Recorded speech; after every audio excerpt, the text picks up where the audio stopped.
Bismillahirrahmanirrahim. Assalamualaikum warahmatullahi wabarakatuh. Innal hamdalillah nahmaduhu wa nasta'inuhu wa nastaghfiruhu wa na'udzubillahi min syururi anfusina wa min sayyiati a'malina. May yahdihillahu fala mudhillalah wa may yudhlil fala hadiyalah. Asyhadu an la ilaha illallah wahdahu la syarikalah wa asyhadu anna Muhammadan abduhu wa rasuluh. Allahumma shalli wa sallim wa barik ala sayyidina Muhammadin wa ala alihi wa sahbihi ajmain. Amma ba'd. Alhamdulillah, senang sekali saya bisa berada di masjid yang megah ini ya, Masjid Jami Bintaro Jaya. Alhamdulillah. Baik, terima kasih tadi sudah diperkenalkan. Saya sekarang ini sudah risih kalau dipanggil mualaf gitu. Jangan mualaf terus, Ustaz. Mantan kafir aja gitu. Alhamdulillah saya kembali ke Islam atau revert gitu ya, ke fitrah saya 25 Juli 2014. Alhamdulillah karena izin Allah SWT, saya diizinkan untuk kembali ke fitrah saya sebagai muslim. Karena ternyata setelah saya pelajari, setiap manusia yang lahir ternyata fitrah. Fitrah ternyata muslim. Alhamdulillah, sebelumnya saya izin, Ustaz, kalau saya mau buka-buka kitab selain Quran di sini ya. Boleh ya? Izin dulu saya. Ya. Sesuai dengan tema kita pada hari ini, yaitu sejarah kitab Samawi gitu ya. Nah, saya ingin mempersamakan perspektif gitu ya. Karena saya sudah kadung mempelajari ulang kitab saya dulu, jadi setelah saya membaca Quran dan mencoba memahami perspektif yang ada di dalam Quran, maka saya ingin mencoba menyamakan perspektif, yaitu tentang agama-agama Samawi dan kitab-kitabnya. Nah, sebenarnya kita sering membaca di dalam Quran, ada 3 kitab yang dibenarkan oleh Quran, ya, yaitu kitab Taurat, Zabur, dan Injil. Dan kita sama-sama tahu bahwa kitab-kitab ini adalah kitab-kitab yang diberikan kepada Bani Israel. Tentu saja bayangan kita kalau zaman sekarang mungkin kita sering berpikir bahwa yang namanya kitab itu bentuknya seperti ini gitu ya. Ini orang awam gitu ya. Dengar kitab bentuknya seperti ini. Mushaf gitu kalau kita tahu ya. Tetapi kan kita juga harus memahami bahwa ternyata kata kitab yang ada di dalam Quran itu, yang dalam konteks Allah SWT memberikan kitab Taurat, Zabur, Injil kepada Bani Israel, ternyata bukan berarti mushaf yang seperti ini. Karena pada zaman Nabi Musa alaihissalam tentu saja belum ada buku. Pada zaman Nabi Daud alaihissalam, pada zaman Nabi Isa alaihissalam tentu saja belum ada buku. Jadi apa artinya kitab yang dimaksud dalam Quran? Dalam konteks kitab Taurat, Zabur, Injil yang diberikan kepada Bani Israel, kata kitab itu sendiri artinya memang selain bisa berarti wahyu yang dituliskan, tetapi juga bisa berarti hukum atau ketetapan atau perintah atau aturan dari Allah SWT kepada suatu kaum tertentu. Jadi kita sering mendengar kata Taurat, Zabur, Injil. Di masyarakat kita melihat ada saudara-saudara kita yang berkeyakinan lain, yang memegang kitab yang ada istilah Taurat, Mazmur, dan Injil. Zabur dan Mazmur itu sama. Ya. Nah, pertanyaan kita jadi, apakah yang dimaksud dengan kitab Taurat, Zabur, Injil di dalam Quran itu adalah kitab-kitab saudara-saudara kita yang Nasrani atau yang Yahudi, gitu ya. Saya memegang sebuah kitab di sini yang namanya Tanakh. Tanakh di sini adalah singkatan. Singkatannya adalah Torah atau yang disebut dengan 5 kitab Musa. Di tradisi mereka, Yahudi dan Kristen, yang disebut dengan Torah atau 5 kitab Musa, atau sebutannya Pentateuch, itu ada 5 kitab ya, yang disebut dengan Kejadian, Keluaran, Imamat, Bilangan, Ulangan. Nggak usah dihafalin Pak, nggak perlu. Yang kedua adalah kumpulan kitab-kitab Nevi'im. Nevi'im itu yang disebut dengan kitab nabi-nabi. Ya. Ada kata Nevi, kita kenal dengan nabi.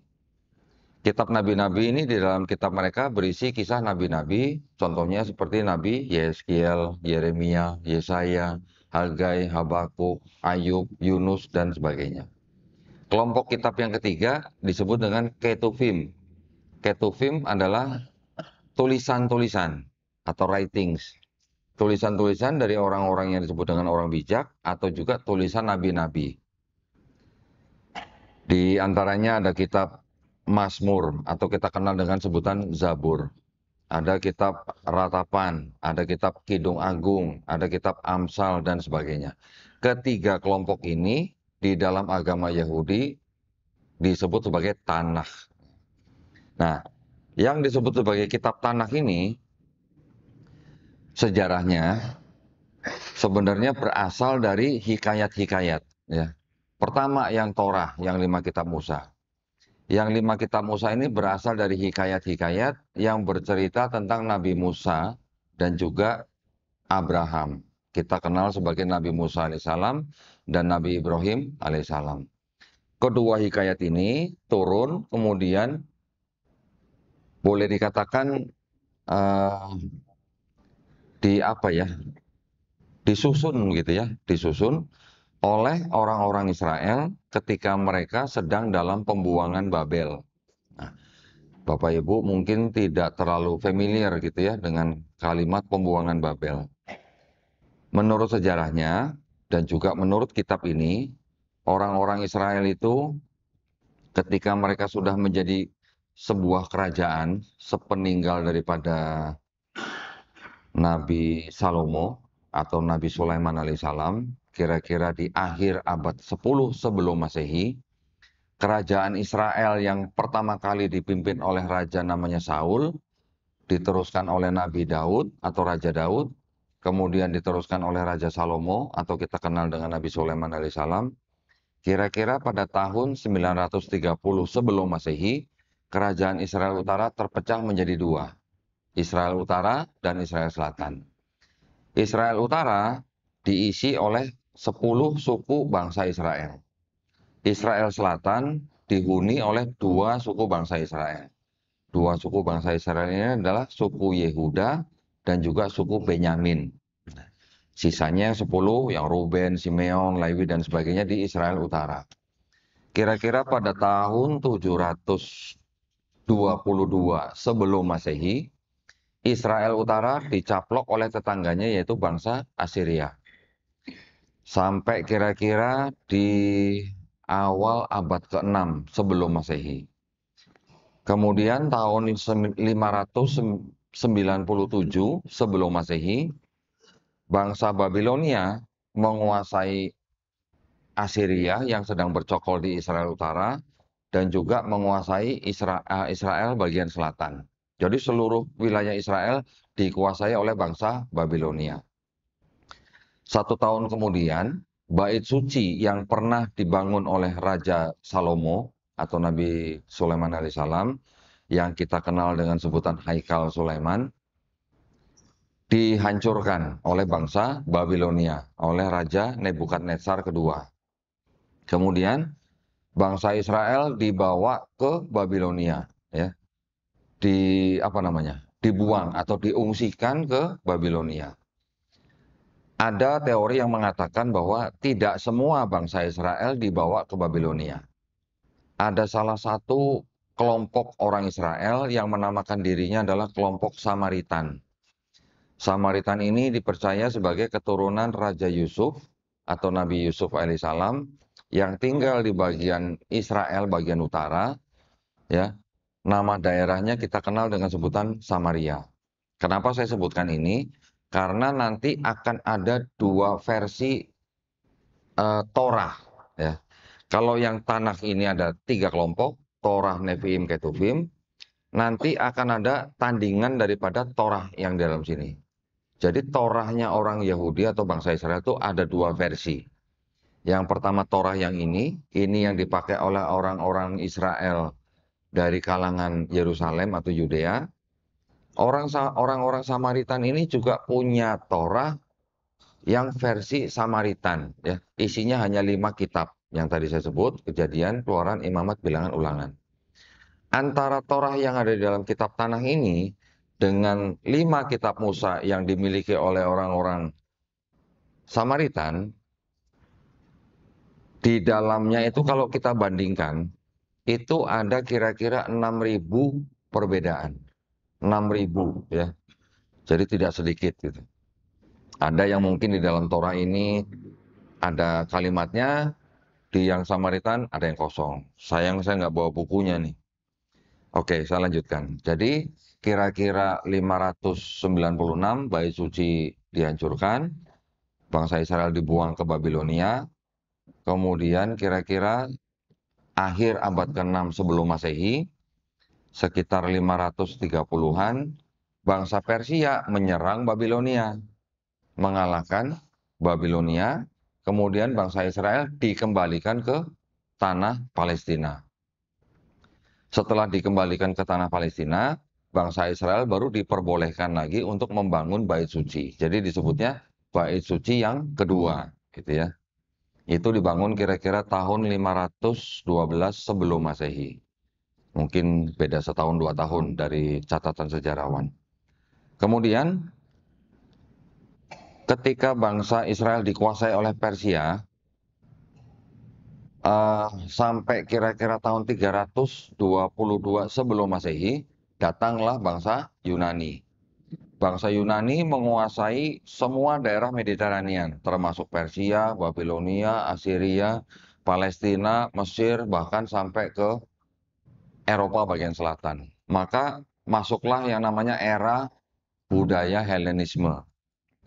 Bangsa Yunani yang dipimpin oleh Raja Alexander Agung membawa sebuah budaya yang menjadi cikal bakal atau bisa dikatakan diserap oleh agama yang kita kenal dengan agama Kristen sekarang.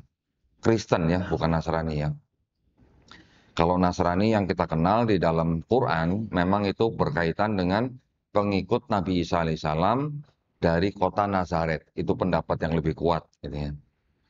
Nah, orang-orang yang disebut dengan Nasoro inilah sepeninggal Nabi Isa alaihissalam yang dipercaya menyimpang daripada ajaran-ajaran Nabi Isa alaihissalam.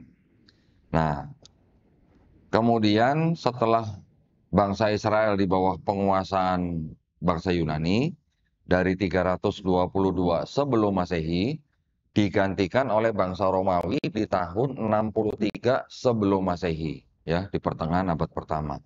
Sampai ratusan tahun, bahkan sampai pada zaman kedatangan Islam.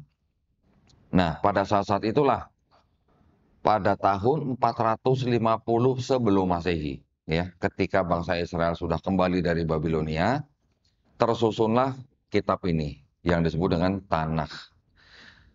Nanti akan ada lagi kitab Tanakh yang disusun pada abad 10 Masehi. Tetapi itu adalah hanya penulisan ulang daripada kitab Tanakh yang pertama kali disusun. Perbedaannya hanya mirip dengan Quran ya. Kalau sebelumnya yang disusun pertama itu, kitab ini disusun dalam bahasa Ibrani, bentuknya mungkin kurang lebih seperti ini, ya. Ini juga ditulis dari kanan ke kiri. Pada kitab yang pertama yang disusun 450 sebelum Masehi, itu aksara bahasa Ibraninya belum ditambahi dengan disebut nikut gitu, atau kita kenal dengan sebutan harokat gitu, ya, tanda baca. Di abad 10 baru ada orang-orang Yahudi dari suku Masoret yang menulis ulang ini, kemudian mereka menambahkan dengan tanda baca sehingga orang yang di luar dari orang Israel bisa belajar untuk membaca. Nah, kitab yang disebut dengan Tanakh yang pertama kali disusun itu kemudian diterjemahkan ke dalam bahasa Yunani. Nah, ya, yang disebut dengan kitab Septuaginta. Di sini tidak ada tulisannya, jadi saya melihatnya begini nih. Kitab Septuaginta ini diterjemahkan dalam 2 tahap. Yang pertama, tahap pertama hanya kitab-kitab Torah, yang 5 kitab Musa itu. Yang mengerjakan adalah 72 rabi-rabi Yahudi dikerjakan di Alexandria, Mesir, tetapi 72 rabi-rabinya itu diimpor dari Yerusalem, dibawa ke Alexandria. Dilakukan oleh 72 rabi-rabi Yahudi, diambil 6 orang dari tiap-tiap suku Israel, dan dilakukan dalam waktu 72 hari. Ada beberapa kisah yang berbeda versi, ada yang bilang 72 rabi-rabi itu ditaruh di sebuah pulau, dipisah setiap orangnya, dimasukkan ke dalam sel, dan mereka menerjemahkan tersebut dalam waktu 72 hari. Kemudian, kumpulan kitab-kitab yang lain yang Nevi'im dan Ketuvim itu diterjemahkan oleh orang-orang Yahudi di kawasan Alexandria juga, tetapi orang-orang Yahudi yang memang sudah hidup di dalam budaya Helenisme. Penerjemahan yang Nevi'im dan Ketuvim dipercaya selesai kira-kira tahun 132 sebelum Masehi. Ya, jadi di abad kedua sebelum Masehi. Jadi kitab ini selesai di abad kedua sebelum Masehi dan belum ada agama Kristen. Ya, belum ada yang disebut dengan agama Kristen. Agama Kristen sendiri itu timbul kira-kira di pertengahan abad atau mungkin sebelum pertengahan abad pertama, yaitu ketika ada orang yang bernama Paulus, ya, bersama sahabatnya Barnabas dan pengikut-pengikutnya yang setelah tinggal di kota Antioquia, mereka disebut dengan Kristen. Ya. Itulah pertama kali ada kelompok orang yang disebut dengan Kristen, yang mana kalau boleh saya katakan, ini bisa dikatakan adalah mungkin gabungan daripada orang-orang Nasrani yang awalnya mengikuti Yesus, tapi kemudian mengikuti ajaran Paulus, sehingga orang Nasrani yang mengikuti Yesus ini bertransformasi menjadi kata Kristen. Orang Kristen sendiri di dalam kitab mereka menyebutkan bahwa ada sekte Nasrani yang berasal dari kota Nazaret, gitu ya. Nah, sekarang sebelum ada Kristen, kitab ini terjemahan daripada kitabnya orang Yahudi yang Tanas, ini bahasa Ibrani, ini bahasa Yunani, ini beredar terus, ya, sampai Nabi Isa alaihissalam, sampai ada Kristen, bahkan sampai abad kedua, ketiga, keempat. Abad-abad 2 dan ketiga dan keempat itu, kitab yang disebut dengan Septuaginta ini penerjemahannya diresensi. Nah, diresensi itu apa? Dikritik terjemahannya. Ya, ada 3 bapak gereja pada waktu itu yang meresensi penerjemahan daripada Septuaginta ini. Yang pertama adalah Origen namanya. Origen ini dari Alexandria, Mesir. Dia membuat semacam kayak Bible commentary gitu ya. Dan dia menyalin ulang kitab Septuaginta ini dalam bentuk 6 kolom. Gitu. Maka kitab dia disebut dengan Hexapla. Kemudian ada yang kedua, bapak gereja namanya Lucian dari kota Antioquia. Dia juga meresensi kitab Septuaginta. Yang terakhir adalah bapak gereja bernama Hesisius, juga dari Mesir, ya. Dia adalah seorang bishop dari Mesir yang juga meresensi Septuaginta. Di daerah sekitar itu, yang beredar Septuaginta itu adalah Septuaginta hasil daripada resensinya Lucian dan Hesisius. Kemudian, di akhir abad keempat, kitab yang sudah selesai diresensi itu digabungkan dengan kitab-kitabnya orang Kristen. Nah, orang Kristen sendiri mempunyai kitab-kitab mereka yang disebut dengan Perjanjian Baru, disusun kira-kira pertengahan abad pertama hingga pertengahan abad kedua, dan ini memiliki 27 kitab. Ini di akhir abad keempat disusun dari mulai tahun 364 Masehi di kota Laodicea, dilanjutkan yang kedua tahun 382 sebelum Masehi di kota Roma, dan terakhir di kota Kartago tahun 397 Masehi. Selesailah kitab-kitab orang Kristen yang disebut dengan Perjanjian Baru. Perjanjian Baru ini pada akhir abad keempat itu, ini digabungkan dengan kitab terjemahan Yunani yang disebut Septuaginta ini. menjadi satu. Nah, tapi sebelumnya yang Septuaginta ini sudah sempat diterjemahkan ke dalam bahasa Latin, makanya yang disebut dengan Vulgata, ya Vulgata. Jadi terjemahan bahasa Latin dari Septuaginta yang mana akhirnya digabungkan dengan Perjanjian Baru Kristen menjadi kitabnya orang Kristen. Nah, ini kitab Kristen ini diterjemahkan ke bahasa-bahasa yang lain, termasuk di abad ke-14 bahasa Inggris, kemudian bahasa Jerman, bahasa Belanda, sampai akhirnya ke bahasa Indonesia menjadi seperti ini. Nah, boleh dikatakan ini. Ini adalah kitab yang sudah berbahasa Indonesia, yang isinya menjadi dua bagian utama, yaitu Perjanjian Lama dan Perjanjian Baru. Ya, kayaknya lebih enak pakai yang ini. Nah ini. Jadi ini ada yang indeks yang warna hitam adalah berasal dari Septuaginta ini, yang indeks warna merah berasal dari kitabnya orang Kristen Perjanjian Baru. Jadi kira-kira komposisinya begini. Nah, ini yang Perjanjian Lama, ini yang Perjanjian Baru.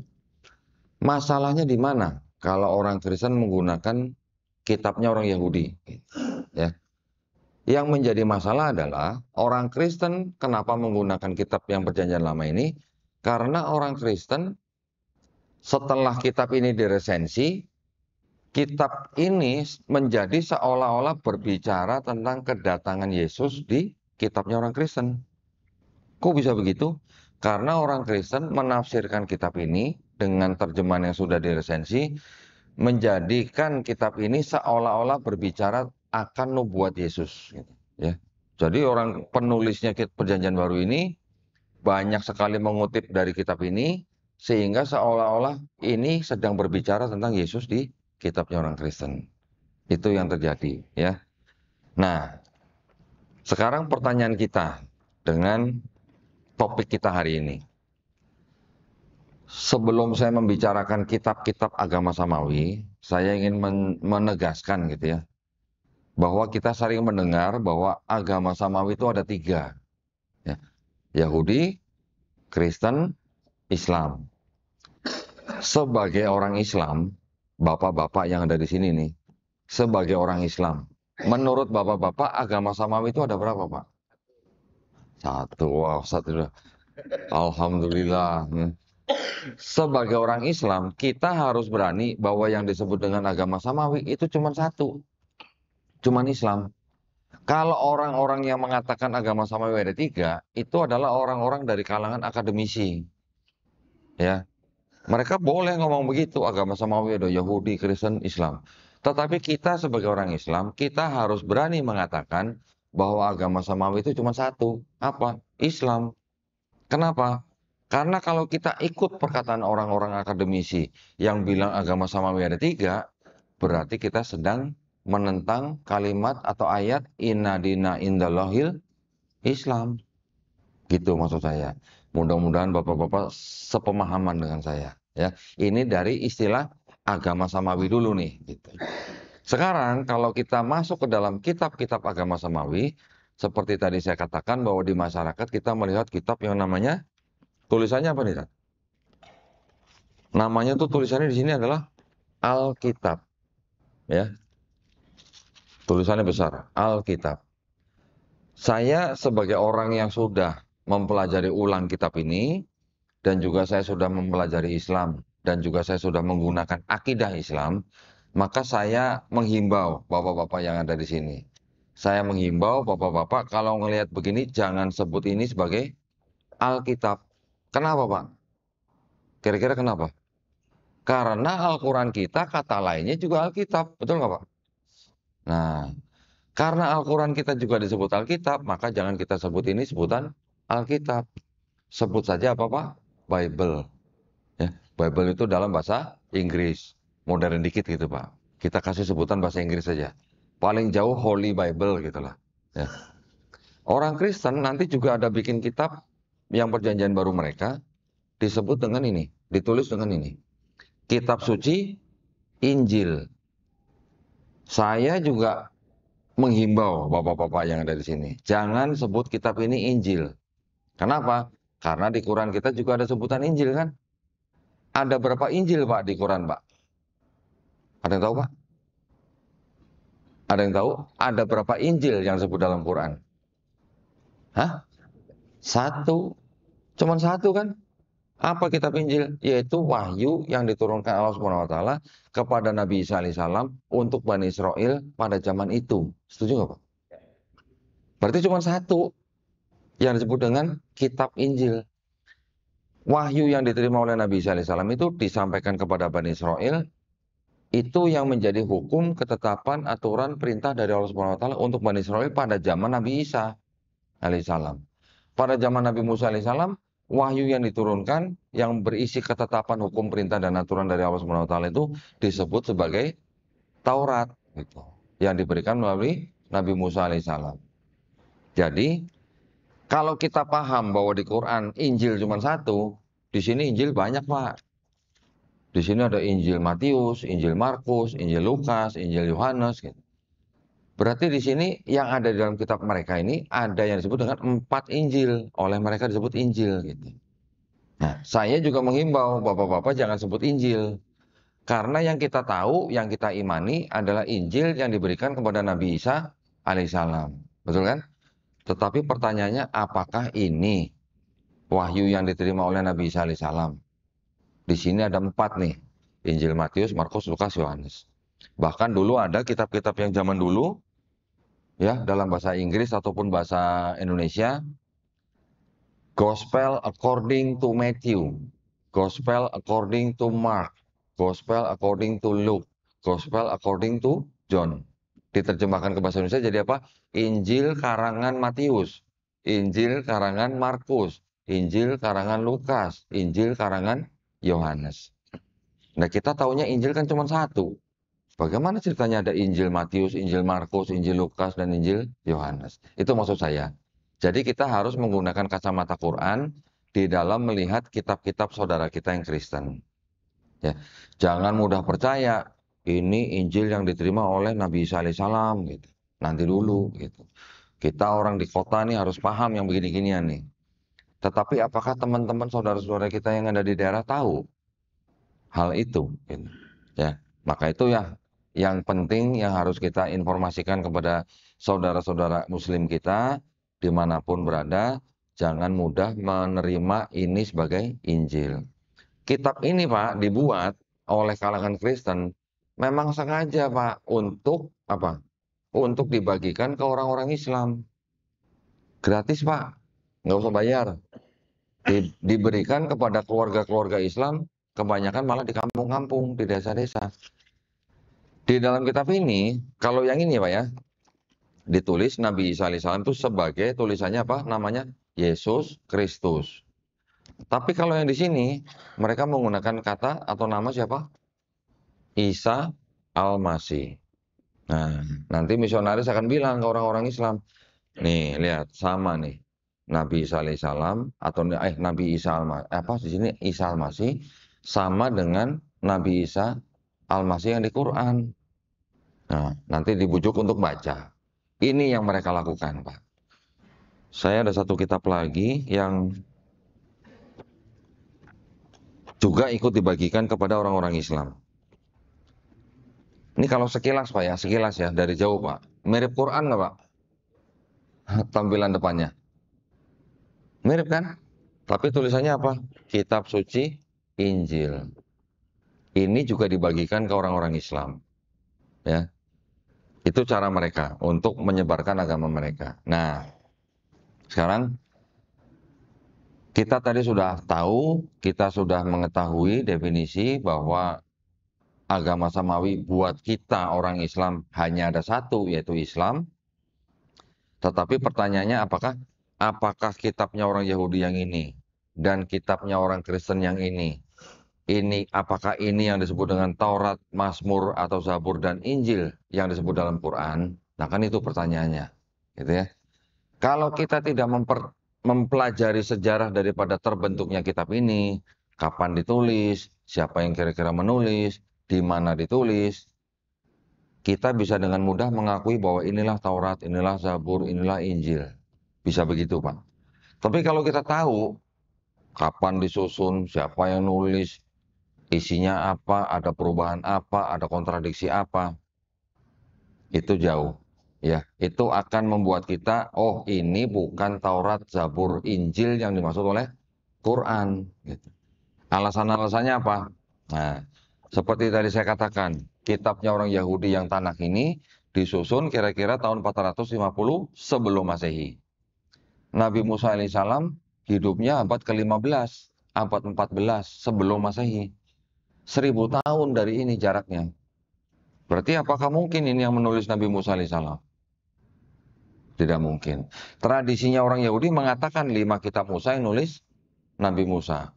Tetapi dari kira-kira pertengahan abad berapa ya? Abad-abad ke-8-9, lanjut di abad 15-16 ketika penelitian-penelitian sudah mulai dilakukan, sekarang sudah bergeser. Sudah terbukti bahwa ini yang nulis bukan Nabi Musa. Pernah nggak Pak kita baca di Quran atau baca di hadis Nabi Musa alaihissalam menulis kitab Taurat? Pernah baca Pak? Tidak pernah ya? Pernah nggak Pak kita baca pengikutnya Nabi Musa menulis kitab Taurat? Di hadis? Ada? Nggak ada ya? Sejauh yang bisa kita imani sebagai yang disebut dengan kitab Taurat, yang disebut dalam Quran, paling jauh hanyalah apa? Hanyalah apa yang dipahat oleh Nabi Musa alaihissalam di atas 2 loh batu. Ya, di Quran disebutkan kan, ketika Nabi Musa alaihissalam membawa 2 loh batu itu turun dari Bukit Tursina, ternyata bangsa Israel sedang menyembah patung sapi, dihancurkanlah 2 loh batu itu. Nah, paling jauh hanya itu yang bisa kita sebut kitab Taurat yang disebut dalam Quran. Tetapi seperti tadi saya sebutkan, bahwa kitab itu belum tentu berarti mushaf. Gitu. Kitab itu bisa jadi berisi hukum, ketetapan, perintah, dan aturan dari Allah SWT kepada Bani Israel. Pernah nggak Pak membaca Nabi Isa alaihissalam menulis kitab Injil? Pernah? Di Quran atau di hadis gitu Pak? Nggak ada. Atau pengikut-pengikutnya Hawariun pernah baca? Hawariun menulis kitab Injil gitu? Tidak pernah juga. Jadi ini bukan wahyu yang diterima oleh Nabi Isa alaihissalam. Namun begitu, nah ini namun begitu. Saya juga jujur, maunya jujur gitu ya.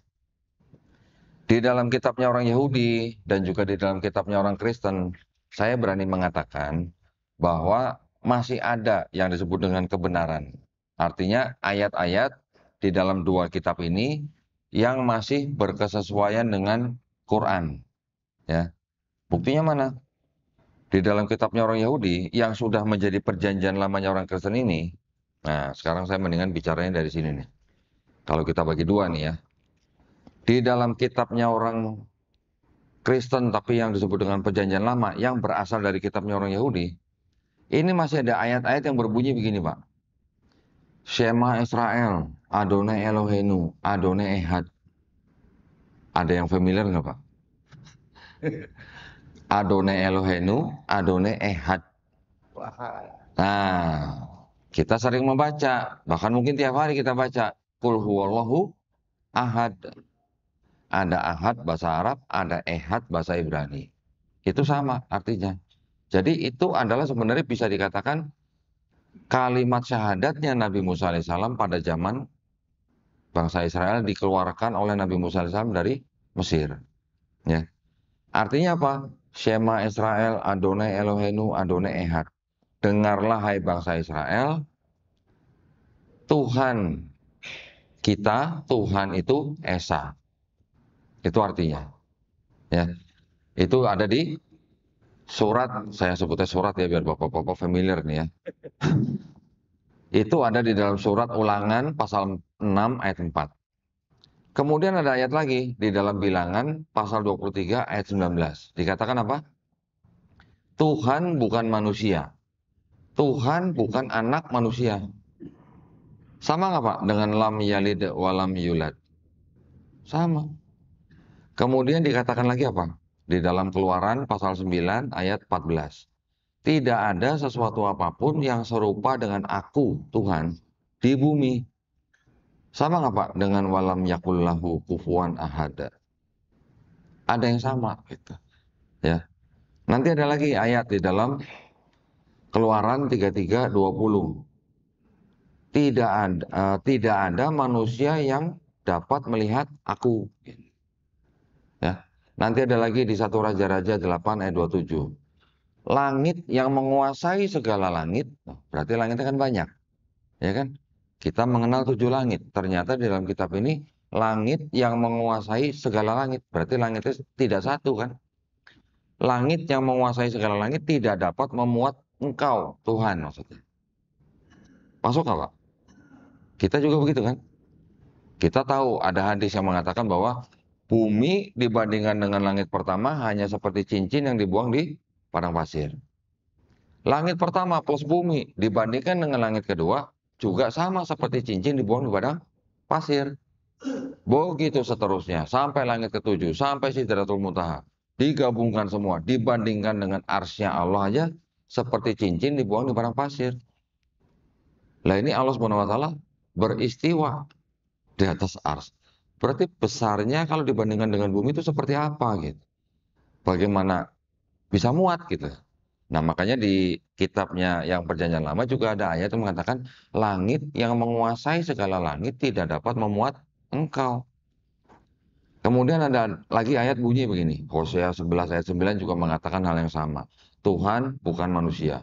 Ayub 37:16 mengatakan Tuhan itu maha tahu.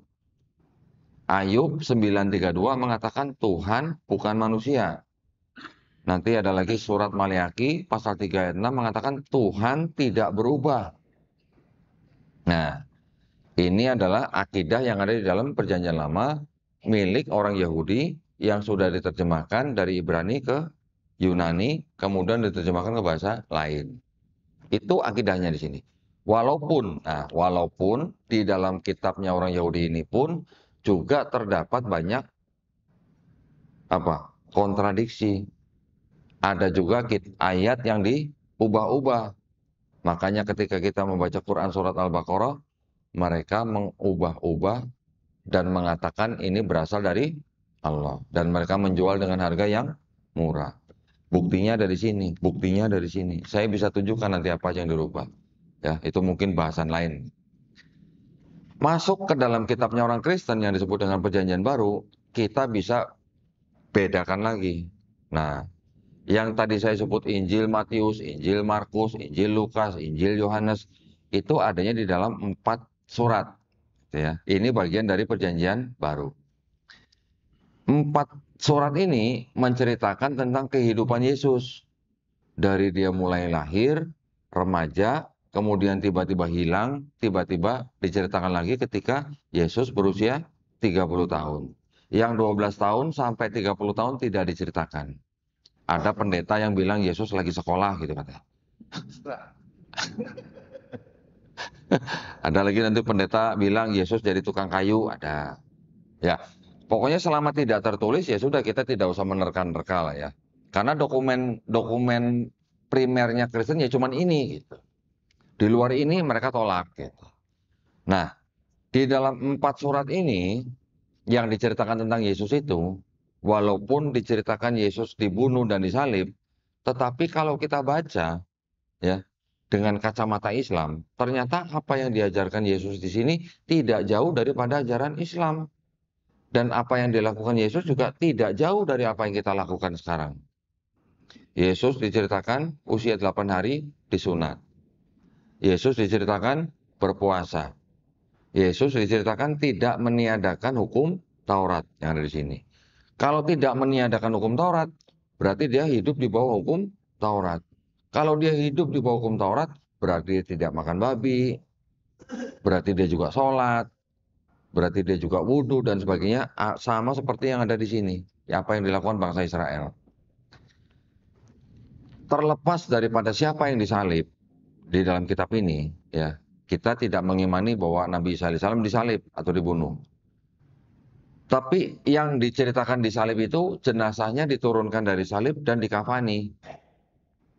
Ya, Yesus juga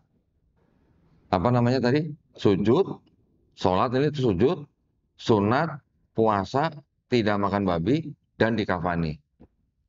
Nah, sekarang umat beragama apa yang seperti itu gitu? Apa? Lah kan kita malah yang melakukannya. Berarti kalau begitu bisa dikatakan kita malah yang mengikuti sunnah Yesus dalam Bible. Betul nggak Pak? Nah, ini ada semua ayat-ayatnya Pak. Ya.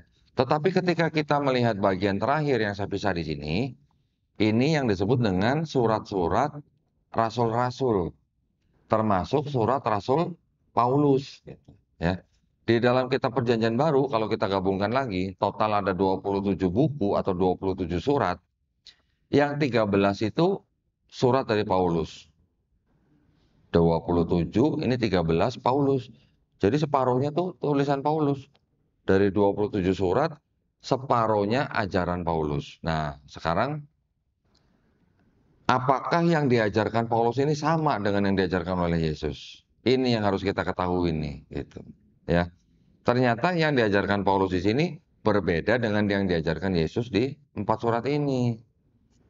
Paulus mengajarkan bahwa Yesus yang mati di atas kayu salib itu sudah membatalkan hukum Taurat.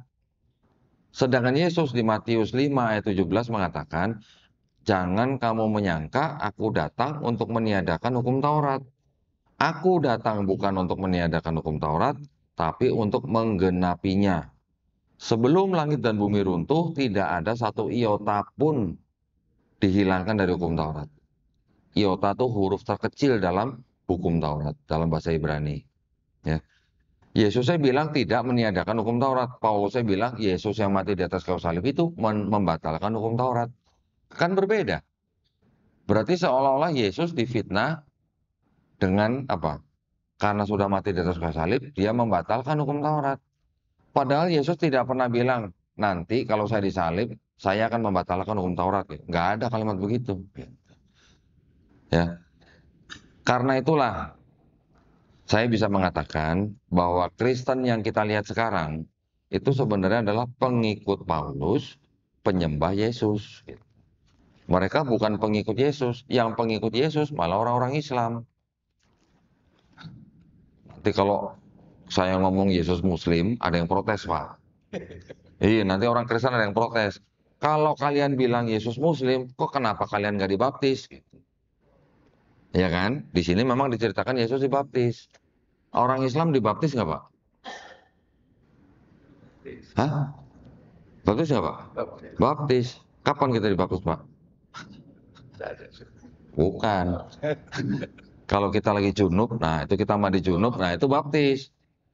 Mandi junubnya atau mandi besarnya orang Islam, itu maknanya sama dengan baptisnya orang Yahudi.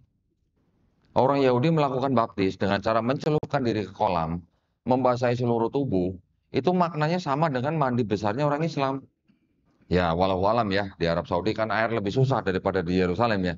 Jadi bisa aja Allah Subhanahu wa taala memberikan perintah untuk mandi besar cukup dengan mandi membasahi seluruh tubuh gitu. Kalau orang Yahudi mencelupkan diri ke dalam kolam gitu. Air banyak, di Saudi air susah gitu. Walau alam gitu ya. Tapi maknanya sama. Nah, orang Kristen menggunakan baptis itu maknanya beda dengan orang Yahudi. Orang Kristen membuat baptis itu menjadi sebagai pernyataan iman gitu. Beda maknanya. Jadi Yesus baptis, kita juga baptis sebenarnya ya. Jadi itulah penyimpangan-penyimpangan yang kita bisa pahami dari apa konteks Quran bahwa Nabi Musa alaihissalam, Nabi Daud alaihissalam, Nabi Isa alaihissalam diberikan Taurat, Zabur, Injil hanya untuk Bani Israel pada zaman itu. Dan ketika pengikut-pengikut nabi-nabi tersebut menyimpang daripada ajaran-ajaran tersebut, itulah yang dikoreksi dan dijelaskan di dalam Quran. Gitu ya. Ini yang saya pelajari. Gitu. Kalau misalnya saya harus berdebat dengan orang Kristen, saya berani karena ayat-ayat itu semua ada di sini. Gitu. Itu tadi saya baru bicara tentang konsep ketuhanannya, ya. Di dalam Perjanjian Lama, konsep ketuhanannya ternyata masih ada yang disebut dengan tauhid. Nah, memang di sini kebenaran yang saya sebut tadi itu bercampur dengan kebatilan. Kebatilannya apa? Ada kontradiksi di dalam kitab Perjanjian Lama. Ada ayat yang plagiarisme. Pernah dengar Pak? Plagiarisme Pak? Maksudnya plagiarisme tahu? Hah? Copas, Pak, copas. Oh, istilahnya sekarang copas. Apa tuh? Copy paste gitu. Plagiarisme. Nah, jadi di sini ada 39 surat, ya. Ada 2 surat namanya surat Raja-Raja dan surat Yesaya. Di beberapa pasal tertentu itu ada ayat-ayat yang jumlahnya nggak cuma 1 2 ya. Jumlahnya tuh belasan bahkan puluhan. Identik, Pak. Kedua surat itu ada puluhan ayat yang identik. Identik itu sampai titik komanya gitu. Nah, jadi kan kalau gitu timbul pertanyaan, penulis surat Yesaya nyontek surat Raja-Raja atau penulis surat Raja-Raja nyontek surat Yesaya? Karena sama persis. Ya, selain daripada itu ada kontradiksi, selain itu juga ada, boleh dikatakan ayat yang ditambahkan juga ada. Nah, kalau yang di Perjanjian Baru, ini kita juga masih bisa katakan konsep ketuhanannya juga masih sama, karena Yesus juga mengajarkan hal yang sama dengan yang diajarkan oleh Nabi Musa. Yesus di dalam sebuah ayat ditanya oleh ahli-ahli Taurat, hukum apa yang terutama? Yesus menjawab di Markus 12:29. Hukum yang terutama itu adalah Adonai Elohenu, Adonai Ehad. Sama dengan yang di Ulangan 6 ayat 4. Berarti Yesus mengajarkan Tuhan itu Esa, gitu ya. Itu konsep ketuhanannya. Dan Yesus memerintahkan kepada Bani Israel untuk apa? Ikutilah ajaran ahli-ahli Taurat dan orang Farisi. Ikutilah ajarannya, tapi jangan ikuti kelakuannya. Kenapa? Karena ahli Taurat dan orang Farisi itu mengajarkan Taurat tapi tidak menjalankan. Itu yang dikritik oleh Yesus dalam cerita ini, gitu ya. Itu konsep ketuhanannya. Konsep keselamatannya bagaimana? Di dalam kitabnya orang Yahudi ini, konsep keselamatannya adalah orang yang bertobat itu yang selamat, gitu. Seorang anak tidak dapat menanggung dosa ayahnya. Seorang ayah juga tidak dapat menanggung dosa anaknya. Yang berdosa itu yang mati. Yang bertobat itu yang hidup. Ada di Ulangan pasal 24 ayat 16. Diulang lagi di kitab Yeskiel pasal 18 ayat ke 20-21. Jadi tidak ada konsep orang menanggung dosa orang lain, gitu ya. Terus ada lagi ayat yang mengatakan Yesaya 1 ayat 16 sampai 18. Konteksnya adalah bertobat lebih baik daripada mengorbankan hewan bakaran. Basuhlah, jauhkanlah perbuatan-perbuatan jahatmu dari depan mataku, mata Tuhan maksudnya. Berhentilah berbuat jahat, belajarlah berbuat baik, kendalikan orang kejam, usahakan keadilan. Itu amar ma'ruf nahi mungkar bukan, Pak? Sama. Ya. Belalah hak anak-anak yatim, perjuangkanlah perkara janda-janda. Baiklah, marilah kita berperkara, firman Tuhan, tulisnya gitu. Jikalau dosamu merah seperti kirmisi, akan menjadi putih seperti salju. Jikalau dosamu merah seperti kain kesumba, akan menjadi putih seperti bulu domba. Jadi intinya kalau orang dosanya semerah apapun, bisa menjadi putih seperti salju. Jadi dosa sebanyak apapun bisa diampuni. Nah, jadi kalau begitu, seharusnya dengan ayat-ayat seperti itu tidak ada konsep orang harus menanggung dosa orang lain. Tidak perlu ada orang yang harus mati di atas kayu salib di dalam perjanjian lama ini, gitu ya. Tapi ketika masuk ke dalam perjanjian baru, tiba-tiba ada konsep Paulus yang mengajarkan Yesus yang sudah mati di atas kayu salib itu selain membatalkan Taurat juga menebus dosa manusia. Kenapa begitu? Karena Paulus mengajarkan setiap bayi yang lahir sudah bawa dosa waris. Warisan kau dosa gitu, warisan mah tanah gitu Pak ya. Jadi Paulus mengajarkan bahwa dosa yang dilakukan oleh Hawa, istrinya Adam, itu sudah menjalar kepada setiap manusia. Itu yang diajarkan Paulus. Jadi setiap manusia lahir sudah bawa dosa. Karena manusia sudah punya dosa, makanya tidak bisa bersatu lagi dengan Tuhan. Makanya Tuhan perlu turun untuk menebus dosa. Jadi kalau begitu kan timbul pertanyaan, kalau gitu Tuhannya maha pengampun apa enggak gitu ya? Kenapa harus repot-repot turun jadi manusia untuk menebus dosa manusia gitu? Ini konsepnya Paulus ya, konsepnya Paulus. Itu yang terjadi, gitu. Paulus itu sebenarnya juga orang Yahudi. Dia mengaku sebagai pelaku Taurat malah tanpa cacat bilangnya. Ayahnya seorang Yahudi dari suku Benyamin, ibunya dari Tarsus, Yunani. Jadi dia blaster gitu, Pak. Yahudi blaster gitu. Seorang anak, seorang bayi biasanya kalau besar sama ibunya atau sama bapaknya, Pak.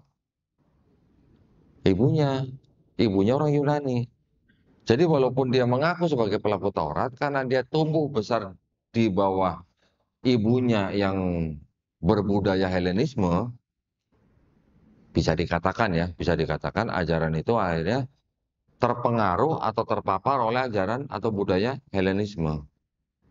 Gitu. Makanya kalau di Helenisme itu kan percaya ada dewa yang paling tinggi atau yang supreme. Kalau di Yunani itu namanya dewa Zeus.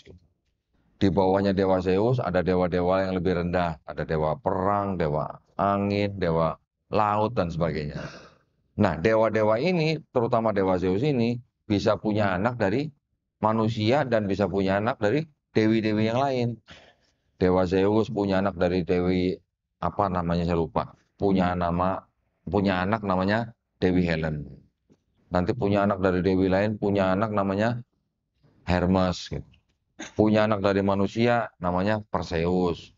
Punya anak dari manusia lagi namanya Hercules, gitu. Jadi ada konsep Tuhan yang paling tinggi bisa punya anak dari manusia, anaknya setengah manusia, setengah dewa. Konsepnya Kristen, Bapak punya anak Allah namanya anak Allah, yaitu Yesus dari perawan suci Maria. Yesusnya disebut sepenuhnya manusia, sepenuhnya Tuhan. Islam juga kan percaya dengan Nabi Isa alaihissalam lahir dari perawan suci Maryam, kan gitu. Tapi bedanya Islam tidak menganggap Yesus atau Nabi Isa alaihissalam punya sifat ilahi. Bedanya di situ. Islam tidak menyembah Nabi Isa alaihissalam. Itu konsepnya Kristen dengan konsepnya Helenisme nih sejalan gitu konsepnya. Ada dewa, anaknya dewa. Ada Tuhan, ada anak Tuhan, gitu. Kalau Islam kan kita tidak menyebut Nabi Isa alaihissalam sebagai putra Allah. Yang menyebut Isa sebagai putra Allah adalah orang-orang Nasrani yang sudah menyimpang dari ajaran Nabi Isa. Disebutkan di dalam Quran surat At-Taubah ayat 30. Kaum Yahudi menyebut Uzair sebagai putra Allah. Kaum Nasrani menyebut Isa sebagai putra Allah. Mereka mengatakan itu karena apa? Karena perkataan orang-orang kafir sebelumnya. Siapa orang-orang kafir sebelumnya? Ya itulah orang-orang Yunani. Nanti ada lagi di Mesir, ada yang namanya Dewa Osiris, Dewa Horus, sama Dewi Isis. Tiga-tiganya Tuhan yang teriak. Di Sumeria nanti ada 3 dewa. Di Babilonia juga ada 3 dewa. Di Persia ada 3 dewa. Di India ada Trimurti. Jadi semuanya 3 nih. Nah, sosok Bapa dan Yesus ini kan baru 2. Makanya ditambahin 1, Roh Kudus. Gitu. Makanya Kristen terpengaruh oleh budaya Helenisme Yunani, terpengaruh oleh paganismenya Romawi, dan terpengaruh oleh filosofinya Platonisme. Ada yang pernah tahu Pak? Plato Pak? Ya, filsuf. Nah, Plato punya murid tulisannya Philo gitu atau Philo gitu. Philo ini yang juga berpengaruh di dalam akidahnya orang Kristen. Karena Philo juga membaca ini. Philo juga membaca ini. Di sini ada sebutan kurios gitu. Kurios itu kalau bahasa Jawanya itu apa ya? Gusti gitu Pak. Gusti itu bisa ditujukan kepada manusia, tapi juga bisa ditujukan kepada Tuhan kan gitu. Orang Jawa bisa menyebut baginda Nabi sebagai Gusti Pangeran misalnya, ya kan? Gusti Kanjeng Nabi gitulah. Tapi kata Gusti kan juga bisa ditujukan kepada Allah, Gusti Allah. Begitu juga orang Inggris zaman dulu juga begitu. Mereka membedakan kata God dengan kata Lord. God itu ditujukan konotasinya kepada Tuhan yang Maha Esa. Lord bisa untuk manusia, bisa untuk Tuhan, gitu kan. Makanya kalau di Inggris zaman dulu penguasa tanah punya tanah banyak, misalnya. Contoh misalnya namanya Eddie, mohon maaf dulu. Orang sono, rakyatnya memanggil dia dengan sebutan Lord Eddie. Gitu. Tapi ketika orang masuk ketemu raja, menyebutnya Lord King. Orang ini ketika masuk gereja, dia akan menyebut Tuhan dengan Lord God. Bisa begitu. Nah, kata Lord itu yang akhirnya bisa dikatakan apa ya?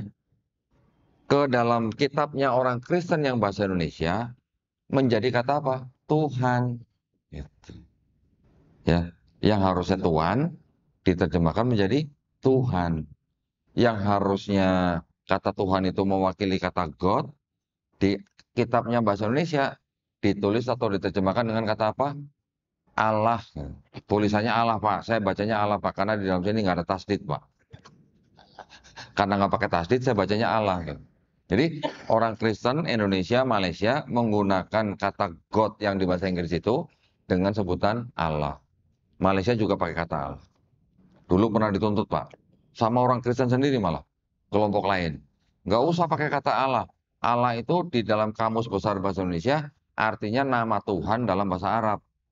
Kalau kata Tuhan artinya apa? Sesembahan atau sesuatu yang disembah, dipuja, diyakini, dan apa namanya? Ya disembah gitulah. Konotasinya kepada Tuhan yang Maha Esa, yang Maha Perkasa. Jadi kata Tuhan dan kata Allah itu di dalam kamus besar bahasa Indonesia tidak sama dengan kaidah kata Tuhan dan kata Allah di sini. Kata Allah yang ada di sini menjadi sebutan, bukan nama. Gitu. Kalau orang Islam ditanya, siapa nama Tuhan kamu? Ini kan jawabnya mudah. Semua akan serempak jawabnya Allah. Tapi kalau di sini kata Tuhan dan kata Allah itu sama-sama sebutan gitu. Ada ayat sebutannya apa? Jangan ada Allah lain di hadapanku. Jadi seolah-olah kata Allah di sini bisa disamakan dengan kata ilah kalau dalam bahasa Arab gitu. Ya. Nah, inilah kitab-kitab yang kita bisa lihat, yang mana yang saya bawa ini semua selain ini, yang ini kitab Yahudi. Yang lain ini semuanya kitab Kristen, Pak. Ini semuanya kitab Kristen nih. Sekarang kita bisa membedakan di dalam kitabnya orang ini yang disebut dengan Kristen Protestan, Pak ya. Di sini ada 63 surat. Ya, saya tunjukkan nih, Pak. Yang ini, nah ini. Ini kitabnya orang Katolik. Isinya ada 73 surat. Karena ada 7 kitab Deuterokanonika di sini. Ya, 73 surat. Kok bisa beda begini? Karena Protestan memang pecahan dari Katolik. Ya, Martin Luther yang mendirikan agama Kristen Protestan menolak 7 kitab dari sini. Gitu. Ini sudah ada perbedaan, Pak. Sampai di sini selesai nggak, Pak? Ada lagi, Pak. Nih. Wah, ini ngambilnya agak susah ini. Sebentar, Pak ya.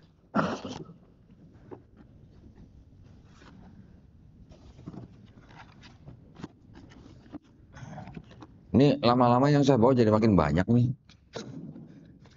Karena saya mungkin sering kajian di masjid, pertanyaan-pertanyaannya berkembang, jadi saya perlu membawa sebuah buku tertentu, jadi makin lama makin penuh nih kopernya, Pak.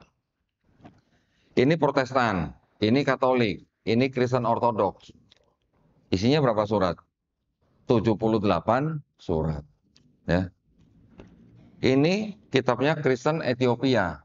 Isinya berapa, Pak? 81 surat. Jadi ini 81 surat, 78 surat, 73 surat, 66 surat. Yang Protestan menolak 7 dari Katolik, yang Katolik menolak 5 dari Ortodoks, yang Ortodoks menolak 3 dari Ethiopia. Berarti kalau begini, konsep firman Tuhan yang jadi kitab kan berarti belum selesai. Karena masih beda-beda surat. Kalau Quran di Indonesia berapa surat, Pak? 114 surat. Kalau di Cina berapa, Pak? Sama. Kalau di Maroko berapa, Pak? Sama. Di Amerika? Sama. Di Soviet? Sama. Di India? Sama. Semuanya 114 surat. Jumlah ayatnya sama nggak, Pak, di Quran, Pak? Hah? Sama. Jumlah suratnya sama. Cuman mungkin sistem penomoran ayatnya yang berbeda. Ya, ada yang memberi nomor kalimat basmalah, ada yang tidak. Ada yang memberi nomor di dalam surat tertentu, di tengah-tengah, ada yang tidak. Mungkin ada ulama yang mengatakan, oh ayat ini berakhir di sini, ini nomor ayat yang baru. Yang di mushaf ini terus gitu. Bedanya gitu. Makanya ada Quran yang jumlah ayatnya 6.236 ayat, ada Quran yang ayatnya 6.666 ayat. Itu hanya karena beda penomoran. Tapi jumlahnya sama, jumlah suratnya sama. Ya, jadi konsep firman yang jadi kitab belum selesai, Pak. Ini ada yang 66, 73, 78, 81. Konsep firman, nah kalau orang Kristen kan percaya firman itu menjadi manusia, firman Tuhan itu menjadi manusia. Konsep firman yang jadi manusianya di dalam Kristen juga udah selesai belum, Pak? Belum. Kelompok Kristen yang paling besar ya disebut dengan kelompok Kristen Trinitarian. Mereka percaya Tuhan itu esa, tapi bisa bermanifestasi dalam tiga pribadi, gitu ya. Jadi yang kelompok Trinitarian ini mengatakan Bapa itu Tuhan, Yesus itu Tuhan, Roh Kudus itu Tuhan, tapi bukan tiga Tuhan, tapi satu Tuhan. Paham nggak, Mas? Paham? Hah? Nggak paham? Alhamdulillah ini Pak. Masa Bapak bilang paham loh, saya juga bingung. Curiga saya jadi ini. Bapa Tuhan, Yesus Tuhan, Roh Kudus Tuhan, tapi bukan tiga Tuhan, tapi satu Tuhan. Gimana Pak pahamnya? Ini akidah mereka ya, ini akidah mereka. Ya kita hargain aja, kita hormatin aja. Lanjut lagi, Bapa Maha Kuasa, Yesus Maha Kuasa, Roh Kudus Maha Kuasa. Tapi bukan tiga Maha Kuasa, tapi satu Maha Kuasa, Pak. Kalau pusing beli botrek, Pak. Ya, ini yang disebut kelompok Trinitarianisme, yang percaya dengan Trinitas. Ada kelompok Kristen yang namanya Unitarian, ya, ajarannya Unitarianisme. Gitu. Kelompok yang Unitarian ini tidak menyembah Yesus sebagai Tuhan. Mereka menganggap Yesus hanya ciptaan. Yesus pernah tidak ada katanya. Yesus ciptaan yang paling mulia, bahkan lebih mulia dari malaikat. Tapi dia bukan Tuhan. Kelompok Kristen Unitarian. Ada lagi kelompok Kristen Oneness namanya. Oneness itu menganggap atau mengatakan Bapa itu Yesus, Yesus itu Bapa, cuma satu pribadi gitu. Ya, jadi kalau yang Trinitarian satu hakikat tiga pribadi, yang Oneness satu hakikat satu pribadi. Ya, ini udah tiga kelompok nih. Ini tiga kelompok utama nih. Sebenarnya ada kelompok lain tapi kecil banget lah ya. Namanya kelompok Triteos kalau nggak salah. Jadi ada satu kelompok Kristen yang mengaku bahwa Tuhan mereka tiga gitu. Saya juga bingung, Pak. Pak, kelompok kapan, Pak? Triteos. Jadi Bapak mengaku Tuhannya tiga. Iya. Bener, Pak. Iya, so what gitu loh. Oh gitu. Mereka nggak malu gitu. Mereka nggak sungkan menyebut bahwa mereka menyembah tiga itu Tuhan tiga gitu. Ada kelompok itu, tapi kecil banget lah kelompok itu ya. Yang besar itu yang tiga ini gitu. Nah, jadi kalau begini kan konsep firman yang jadi Tuhan juga belum selesai kan kalau begini. Gitu. Ya, ini saya menceritakan hal ini supaya Bapak, ini ada ibu-ibu ya, nggak kelihatan ya? Ada ya? Bapak Ibu tidak apa namanya? Tidak salah paham dengan kekristenan ya. Jadi ketika Bapak Ibu tahu, oh di dalam Kristen kitabnya jumlah suratnya beda-beda, Quran cuman 114 surat di semua seluruh dunia sama, Alhamdulillah kita paham. Berarti di dalam Quran kita sebenarnya versinya cuma satu versi kan? Kalaupun ada variasi, itu ada variasi apa? Bacaan. Kita di sini tadi imam membaca Malik Yaumiddin. Ketika di Maroko, Malik Yaumiddin, pendek Maliknya. Hanya panjang pendek gitu. Ya, itu Quran yang berbeda apa Quran yang sama kalau gitu? Bedanya hanya di harokat gitu. Itu namanya variasi bacaan. Tapi jumlah suratnya sama, jumlah ayatnya sama. Tapi kalau ini jumlah suratnya udah beda. Bahkan yang sama-sama Protestan, ini yang sama-sama 66 surat, ini juga ada versi-versi yang lain gitu. Ada yang di sini ayatnya ada, di versi lain ayat itu nggak ada di versi ini. Itu ada yang begitu. Gitu ya. Jadi itulah kalau kita mau menyebut kitab-kitab agama samawi buat kita nih Pak ya, buat kita orang Islam nih. Ini bukan kitab-kitab samawi nih. Walaupun di dalamnya masih ada kebenaran Pak, yang sama dengan Quran. Tapi kitab yang isi dengan kebenaran itu sudah bercampur dengan kebatilan. Karena sudah bercampur dengan kebatilan, kita tidak bisa sebut ini sebagai kitab samawi. Satu lagi Pak, terakhir sebelum saya beri kesempatan bertanya nih. Kenapa kita tidak bisa sebut kitabnya orang Yahudi dan Kristen ini sebagai kitab samawi? Atau kita tidak bisa anggap dua kitabnya Yahudi dan Kristen ini sebagai kitab Taurat, Zabur, dan Injil. Kenapa? Karena di dalam Quran, Quran surat Al-A'raf ayat 157 dikatakan mereka beriman kepada nabi yang ummi, ya, yang namanya tertulis di dalam kitab Taurat dan Injil. Sedangkan di sini ada kan nama Nabi Muhammad SAW? Saya udah pelajarin Pak, tidak ada. Ya, di dalam kitabnya orang Kristen ada nggak namanya Nabi Muhammad sini? SAW? Tidak ada juga. Entah mereka sudah samarkan, entah mereka sudah hapus, entah mereka sudah hilangkan, atau mereka sudah macam-macam ya, mungkin jadi tidak ada gitu. Jadi kalau begitu, kan ini berarti bukan Taurat dan Injil yang dimaksud oleh Quran gitu maksud saya. Ya, karena di Quran surat Al-A'raf 157 itu mengatakan bahwa namanya tertulis di dalam Taurat dan Injil. Nah, kalau ini mau disebut Taurat, ini disebut Injil, namanya tidak ada. Berarti kan ini bukan yang dimaksud Quran gitu maksud saya. Ya. Jadi itu yang kira-kira saya bisa sampaikan, yang bisa saya bagikan kepada Bapak Ibu. Mudah-mudahan perspektif saya dan perspektif Bapak-bapak semua di sini sama. Ya, sebagai umat Islam, kita tidak bisa mengatakan agama samawi itu ada tiga, cuma satu Pak, cuma Islam gitu. Kalau kita bilang dua, bilang tiga, sama aja kita menentang inadina indalul Islam gitu. Ya Pak ya, barakallahu fikum. Sebelumnya saya juga mohon maaf kalau ada salah-salah kata atau yang tidak berkenan. Yang salah datangnya cuma dari saya, yang benar datangnya dari Allah Subhanahu wa taala. Jadi saya mengucapkan banyak terima kasih atas perhatiannya. Wabillahi taufiq wal hidayah. Wassalamualaikum warahmatullahi wabarakatuh. Lewat ya? Oh iya. Oke, semua Bapak-Bapak. Ya, silakan Pak, lipat Pak, ya, karena tektok ini. Silakan.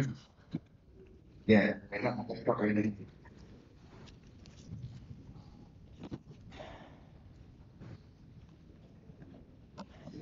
Ya, ya, silakan. Terima kasih. Bapak-Bapak. Ya.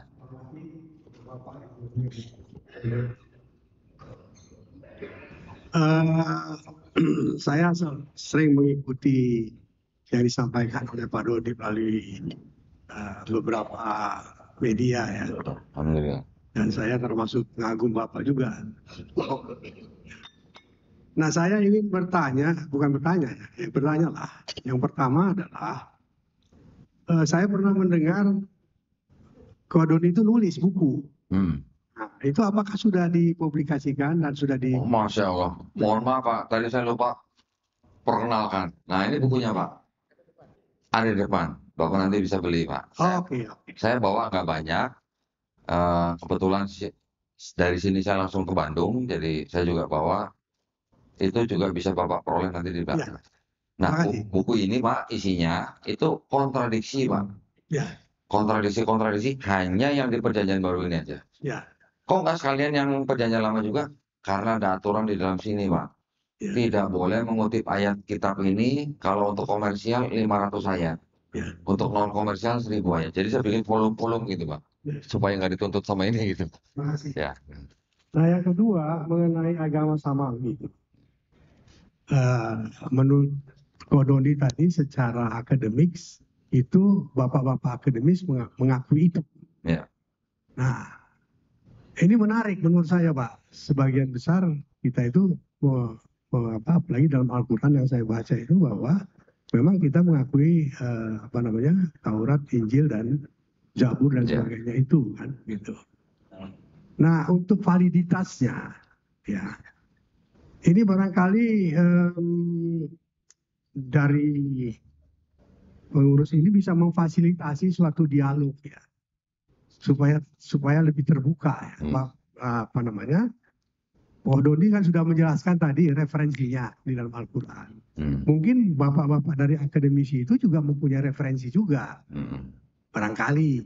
Nah, ini kita sebagai umat Islam ya mengetahui secara metodologis apakah yang dinyatakan oleh Kodondi maupun akademisi itu sudah memang valid dan rehabilitasi itu tidak bisa dipertanggungjawabkan gitu. Supaya kami ini memahami itu sebenarnya yang saya pahami itu bahwa agama sama itu ada 3 itu gitu. Nah terakhir ini Kodondi ya, banyak buku-buku Kodondi itu saya juga lihat itu di TV tapi nggak bisa bertanya seperti ini kan. Ya. Mumpung kesempatan ini buku Satwa Ginta dan Tanak itu kan sudah lama kan pasti kan itu. Maksud saya penulisnya itu tadi kan disebutkan siapa itu kan, apa namanya itu. Itu yang ada di tangan Kodondi itu cetakan keberapa itu? Apakah Kodondi itu kopi diedit, kemudian dicetak. Sekarang kan gampang tuh, ya kan? Nah, misalnya yang Satwa Ginta itu yang mana? Nah, itu kan kayaknya baru itu gitu loh. Ya. Padahal itu kan sudah ratusan ribuan tahun yang lalu itu. Nah, itu cetakan keberapa? Siapa yang mengedit itu? Ya, saya tertarik juga gitu. Begitu juga yang Tanak itu. Cetakan keberapa yang ada di tangan Kodondi? Oke, pertanyaannya itu Pak. Baik. Ya, cukup saya kira. Mungkin yang lain ada yang bertanya. Baik. Terima kasih. Assalamualaikum warahmatullahi wabarakatuh. Ya, tadi pertanyaan pertama sudah saya jawab Pak ya. Pertanyaan kedua, tadi saya mengatakannya kan begini Pak. Sebagai orang Islam, karena di Quran kita membaca inna dina indalahil Islam. Kan tidak disebutkan Pak, inna dina indalahil Yahudi, Nasrani, Islam. Kan nggak begitu Pak. Cuman Islam. Berarti sebagai orang Islam kita harus beriman bahwa agama yang samawi itu ya hanya Islam. Gitu. Itu maksud saya.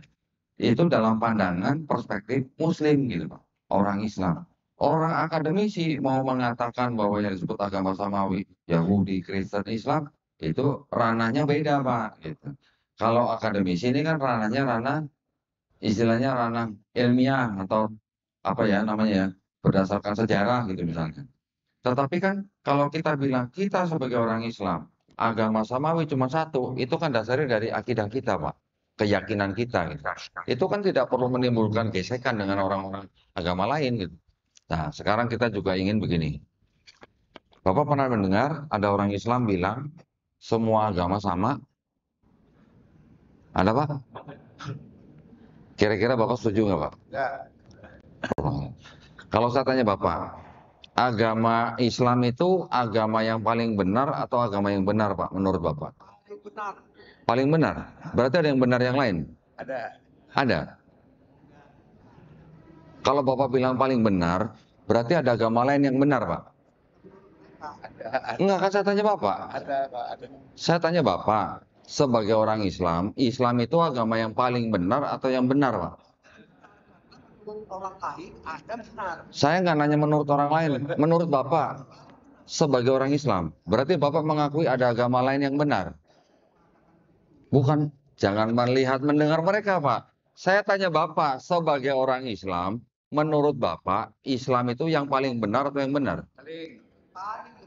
Berarti Bapak mengakui ada agama lain yang benar? Akui. Kalau tidak mengakui ada agama yang benar, berarti menurut Bapak kan Islam harus yang benar. Benar nggak Pak? Setuju nggak? Nah, gini Pak ya, gini. Sebagai orang Islam, kita berhak mengatakan Pak, bahwa Islam itu yang benar, yang lain salah. Ada yang setuju sama saya? Setuju? Alhamdulillah. Kalau kita mengatakan agama Islam adalah yang paling benar, berarti kita mengakui ada agama lain yang benar. Islam yang paling benar, itu kalau Bapak bilang paling benar. Tapi kalau saya mengatakan agama Islam adalah yang benar, yang lain salah. Nah, masalahnya kita berani ngomong nggak yang lain salah? Nah, itu kan jadinya. Nanti kalau kita bilang yang lain salah, katanya kita nggak toleransi gitu Pak. Tetapi, maksud saya begini Pak. Bapak tadi mengatakan ada orang lain mengatakan agama mereka yang benar, yang lain salah. Kan itu hak mereka. Kita juga punya hak kan, Pak? Di Indonesia ada 6 agama yang diakui pemerintah. Setiap agama berhak mengatakan agama mereka yang benar, yang lain salah. Berhak, Pak. Ya kalau nggak, misalnya mereka nggak bilang yang lain salah, kenapa agama mereka harus diikuti gitu maksud saya. Tapi maksud saya, walaupun kita mengatakan agama kita yang benar, yang lain salah, kan bukan berarti kita harus bermusuhan, Pak. Kita masih bisa hidup berdampingan, bermasyarakat, bantu-membantu. Kalau masalah keyakinan kan nggak boleh disama-samakan gitu loh, Pak. Jadi kalau ketika ada orang, malah orang Islam yang ngomong semua agama sama, yang sama apanya coba Pak maksud saya? Kalau hanya melihat dari sisi sama-sama mengajarkan kebaikan, itu sudut pandangnya sempit banget gitu Pak. Ya, Pak ya? Dia tidak mempelajari apakah konsep ketuhanannya sama, apakah konsep keselamatannya sama, apakah konsep peribadatannya sama. Nah, kan ini harus kita perhatikan. Kalau bilang semua agama sama, berarti Tuhannya sama semua gitu? Enggak juga gitu, Pak. Ya, kita harus berani mengatakan agama kita yang benar, yang lain salah. Tapi kita bilang yang lain salah bukan berarti kita harus memusuhi, harus memerangi, enggak, Pak. Kan Islam mengajarkan lakum dinukum waliyadin. Setuju nggak, Pak? Saya hanya melihat dari perspektif Pancasila, Pak. Ya, oh, itu adalah konteks bernegara. Ya, sebagai manusia Ya. yang hidup di Indonesia berdasarkan Pancasila, Mm-mm. Tuhan Yang Maha Esa. Ya. Ya lu benar, tapi gua paling benar itu pikiran saya. Maaf ini saya salah. Ya. Kalau Bapak bilang paling benar, nanti kita jatuhnya kembali lagi ke inna dina indallah Islam, Pak. Gitu ya. Mudah-mudahan nanti kita bisa diberi taufik lagi, Pak Hidayat. Nah, pertanyaan yang ketiga tadi mengenai apa tadi, Pak? Saya jadi lupa. Mengenai satu baginta. Oh ya, ya. Oh ya, ya, ya. Nah, ya. Sudah pegang. Ya, gini, Pak. Tadi saya mengatakan bahwa yang namanya kitab Tanakh yang pertama kali disusun tahun 450 sebelum Masehi. Ya, Pak ya. Septuaginta diterjemahkan abad ketiga, kira-kira tahun 270 sebelum Masehi, Pak. Aslinya ada nggak, Pak? Aslinya? Tidak ada. Yang ini aslinya ada nggak, Pak? Tidak ada juga. Aslinya dua-dua kitab ini sudah tidak ada. Yang ada sampai di tangan yang bisa dibeli kayak gini, ini semua adalah yang saya pegang Septuaginta, ini adalah terjemahan ya dibandingkan antara bahasa Yunani dan bahasa Inggris, Pak. Yang mengerjakan ini namanya orangnya Sir Lancelot C. L. Brenton. Ini kalau di buku ini sih ditulisnya 23rd printing, berarti cetakan ke-23 tahun 2022, Pak.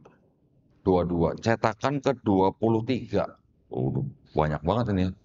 Kalau yang saya pegang ini, Pak, ini bukan kitab Tanakh yang pertama kali disusun, ya. Tanakh yang saya pegang ini adalah Tanakh yang disusun ulang oleh orang-orang Yahudi suku Masoret namanya. Ini disusun finalnya abad 10 Masehi. 10 Masehi loh, Pak. Jadi kalau ini disusun awalnya 450 sebelum Masehi, Tanakh yang disusun ulang yang tadi saya bilang dengan ditambahkan harokatnya atau nikut itu tahun abad 10 Masehi. Jadi jaraknya 1450 tahun, Pak, bedanya. Nah, yang saya pegang ini adalah versi dari kelompok Stone Edition. Ya, Stone Edition ini dikeluarkan oleh Mesora Heritage Foundation. Ya, ini jadi disebut Tanakh tapi yang Masoret gitu. Masoretik gitu, Pak. Kalau cetakan keberapa nih?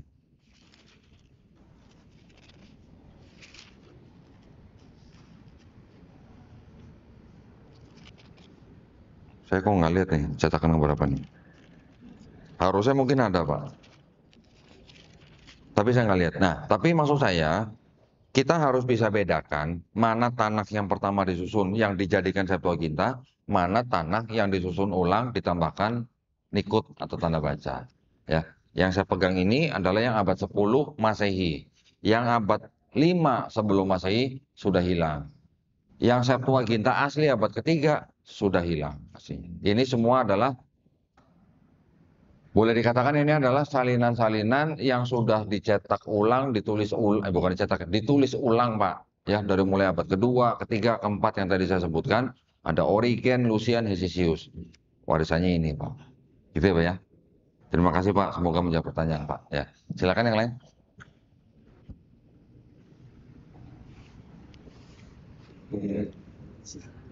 Sebenarnya ada ini kok. Hah? Udah setengah 7. Oh ya, Ya, itu aja. baik. Saya tutup. Baik, silakan. Apa namanya? Saya mengucapkan banyak terima kasih sekali lagi ya kepada DKM Masjid Jami atau Masjid Jaya, Pak? Jami ya, Masjid Jami Bintaro Jaya. Mudah-mudahan apa yang saya sampaikan ini bisa menguatkan iman kita dan membentengi akidah kita, Pak. Ya, saya bagian daripada Yayasan Pembina Mualaf At-Tauhid yang berpusat di Surabaya. Memang kami menempuh jalur ilmu ini, Pak. Ini yang disebut dengan ilmu kristologi. Ilmu kristologi ini buat kami adalah menjadi dakwah tauhid. Karena kami selain sharing kepada Bapak Ibu yang ada di masjid-masjid atau pesantren, kami juga berdiskusi dengan kalangan mereka, mengajak mereka untuk bertauhid, gitu Pak. Ya, jadi dakwah kristologi ini buat kami adalah dakwah tauhid, dakwah yang mengajak orang bertauhid. Kristologi itu ilmunya, kristolog itu orangnya, Pak. Nah, jadi saya boleh disebut sebagai kristolog. Tapi kami di Yayasan Pembina Mualaf At-Tauhid ini punya idola, Pak. Punya idola kristolog juga. Gitu. Ada yang tahu, Pak, kristolog yang paling hebat di seluruh dunia, Pak? Ahmed Deedat, siapa lagi? Ada lagi? Zakir Naik, ada lagi? Masih kalah ini dua ini. Dua ini masih kalah, nggak ada apa-apanya. Ada yang tahu, Pak, kristolog yang paling hebat di seluruh dunia? Hah? Hah? Bang semua. Ada lagi, Pak? Ada yang tahu? Yang menjadi idola kami, Pak, kristolog yang paling hebat di seluruh dunia. Rasulullah. Kenapa saya bisa mengatakan Rasulullah adalah kristolog yang paling hebat di seluruh dunia, Pak? Kita belajar beginian tahun-tahunan, Pak. Almarhum Syekh Ahmed Deedat belajar kristologi 40 tahun. Dr. Zakir Naik belajar kristolog dari almarhum Syekh Ahmed Deedat 4 tahun. Saya mempelajari ini kurang lebih ya 4-7 tahun. Yang lain-lain belajar bertahun-tahun, Pak. Bukunya banyak begini. Rasulullah ilmunya dari Allah. Ketika Rasulullah berinteraksi dengan orang Yahudi, ketika Rasulullah berinteraksi dengan orang-orang Nasrani pada zaman itu, kan Rasulullah mengajak orang-orang itu untuk bertauhid. Gitu kan? Jadi kami juga menganggap bahwa dakwah kami ini yang kami lakukan, insya Allah sama gitu dengan dakwah yang dilakukan oleh Nabi dan sahabat-sahabatnya yang mengajak orang-orang untuk bertauhid. Ya, jadi saya berharap kita semua dan saya juga berdoa ya, semoga kita semua dijadikan golongan manusia yang mengikuti apa yang sudah diturunkan Allah Subhanahu wa taala melalui rasulnya, dan insya Allah kita juga dijadikan golongan manusia yang menjadi saksi keesaan Allah. Ya. Dan juga kita sama-sama berdoa mudah-mudahan kita semuanya dihindarkan dan dijauhkan dari api dan asap neraka ya. Nah, kalau begitu sekali lagi saya mengucapkan banyak terima kasih. Mudah-mudahan kita semuanya dilindungi dan dirahmati Allah Subhanahu wa taala. Kita tutup dengan doa kafaratul majelis ya. Subhanakallahumma wa bihamdika asyhadu an la ilaha illa anta astaghfiruka wa atubu ilaik. Akhir kata wabillahi taufiq wal hidayah. Wassalamualaikum warahmatullahi wabarakatuh. Waalaikumsalam.